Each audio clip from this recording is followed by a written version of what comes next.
שלום, ברוכים הבאים לתחנה שלי ביוטיוב. זה הווידאו הראשון שלי, אז אני מתנצלת על הפשלות, אם יהיו. אני היום רוצה ללמד אתכם איך להכין את הכפכף הזה. אוקיי? זה נראה קשה, אבל זה בכלל לא. דבר הראשון שאנחנו עושים, או קודם כל מה אנחנו צריכים, אני כבר אראה לכם. אנחנו צריכים כפכף רגיל, חוט ניילון מספר 40, מחט, פנינים מספר 6, פנינים מספר 10, והרבה רצון. אז בואו נתחיל. הדבר הראשון שאנחנו עושות, אנחנו גוזרים קודם כל, משאירים איזה 2 סנטים באזור הזה ובצד השני, אוקיי? עכשיו נשאר ככה. מה אנחנו עושות? הצד שכלפי חוץ אנחנו מודדים 11 סנטימטר מהקצה עד לכאן, אוקיי? 11 סנטימטר כאן. אנחנו פשוט גוזרים את זה.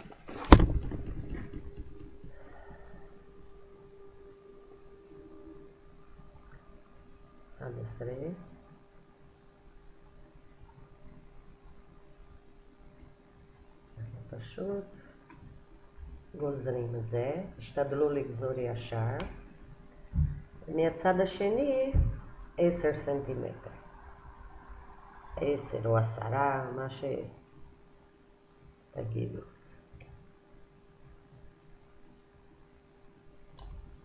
אוקיי? וככה אנחנו תופרים כאן ומאחדים את שני הצדדים.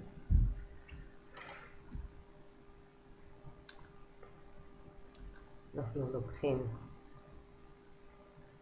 בערך 50 סנטימטרים של חוט, לוקחים מחט לא ממש עבה וגם לא דקה מדי,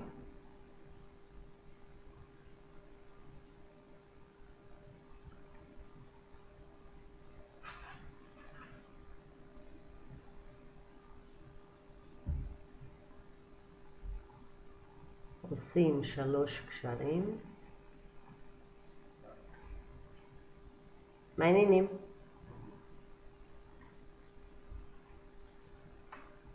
בתוך אותו אחד נותנים 3 סיבובים כדי שהקשר גם יצא גדול וגם חזק.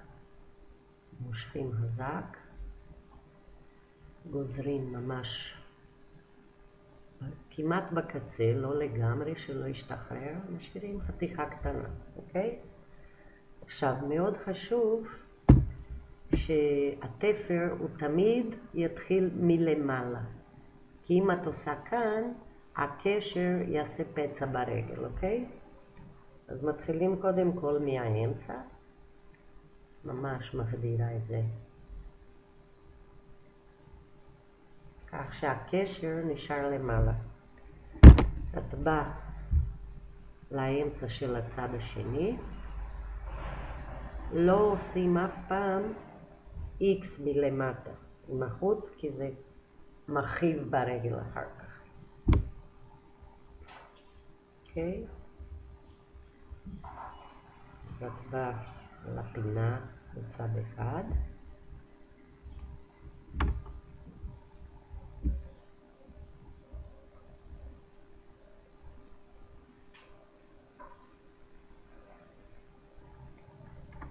חוזרת באותו קו לפינה, כך שאת לא משלבת והחוטים לא משתלבים.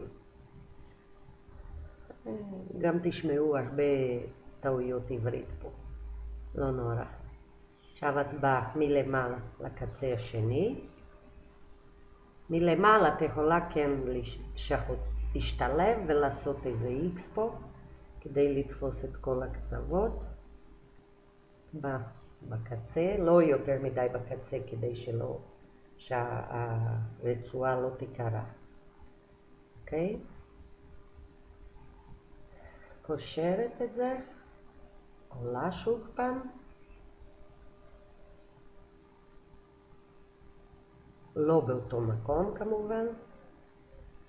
טוב, בינתיים השלב הזה מוכן. אני עדיין לא גוזרת את החוט, כי אני אשתמש בו אחר כך בשביל לתפור את הרצועה. עכשיו אנחנו נכין את החלק הזה, אוקיי? אני אתחיל ואני אעשה פאוז, כדי שלא יצא ארוך מדי הווידאו, ואחר כך אני חוזרת. לוקחים 1.5 מטר. תמיד עדיף שיהיה יותר מאשר יחסך. שוב. מכניסים עם הפנינים מספר 6. מכניסה פנינה אחת. מאחדת את הקצוות. בשביל לסמן את האמצע. אוקיי? עכשיו התהליך הוא כזה. אחד מצד שמאל. אחד מצד ימין. מורידה אותם. בפנינה הרביעית אנחנו עושים קשירה. קשירה פשוט מאוד.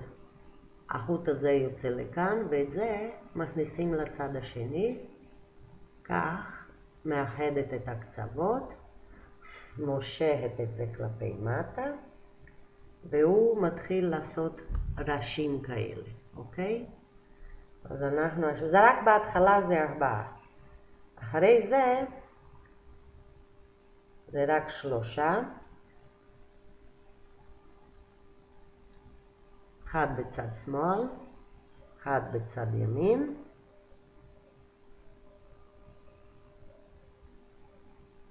מורידה אותם. בשלישי אנחנו עושים את ההשתלבות של החוטים, אוקיי? כדי שזה יעשה את הראש עם 4 פנינים. רואים למה אני מתכוונת? כך אנחנו נבנה רצועה כזאת עם 4 פנינים בכל פעם. זאת אומרת, אנחנו מכניסים 3, אבל עם הרביעי כאן, זה הופך את זה ל4. וככה ממשיכים 10 פעמים. כי כאן יש לנו 1, 2, 3, 4, 5, 6, 7, 8, 9, 10. אורך של 10 פנינים, אוקיי? אז אנחנו ממשיכות. בנים, בנות, מי שרוצה ללמוד. 1 בצד ימין, 1 בצד שמאל, מורידים. בשלישי אנחנו משלבות את זה. אוקיי?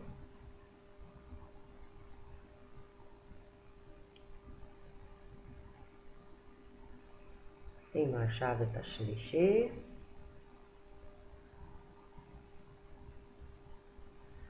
תראו, לפעמים זה עושה קשר, אבל אם את פותחת את זה בזהירות ובעדינות, הכל מסתדר לאט לאט. לא להילחץ מזה, ואם לא מסתדר, כמו שאצלי זה לא מסתדר, פשוט מורידים, פותחים את הקשר וממשיכים.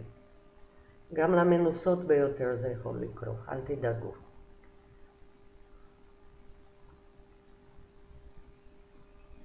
ושוב פעם, 1 בצד שמאל, 1 בצד ימין, מורידים אותם, ובשלישי משלבות. 1 לצד אחד, והשני לצד ההפוך. מורידים אותו, אותה, את הפנינה, ושוב יש לנו עוד ראשית קטן כזה, אתם רואים? זה פשוט רצועה של כל 4 פנינים. ככה עד 10 פנינים.